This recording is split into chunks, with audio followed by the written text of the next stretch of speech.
For nearly 170 years, BankFive has been headquartered in Fall River, Massachusetts.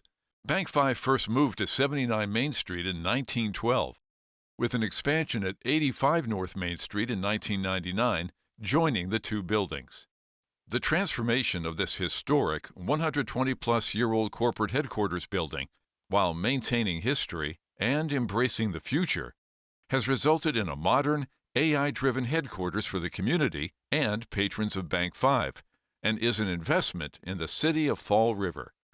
Significant features include a new working cafe with open seating, an update to the facade that will seamlessly unify the historic existing building with the newer building, as well as the addition of 5 conference rooms and huddle spaces.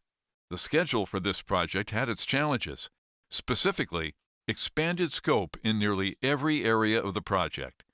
Without the open communication between DF Pre's leadership and BankFive's board and management, this could have caused major delays. Transparent communication and daily dialogue helped keep the project on track, even with significant design changes and unforeseen conditions.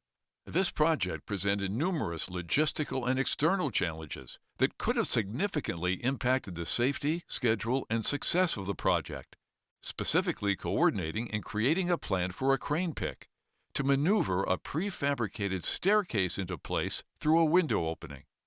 Additionally, significant investments are being made with the implementation of integrated technological solutions, including video collaboration rooms in all conference areas, huddle spaces, and training rooms. And the installation of a new video wall creates an inclusive and interactive banking experience for BankFive customers and staff.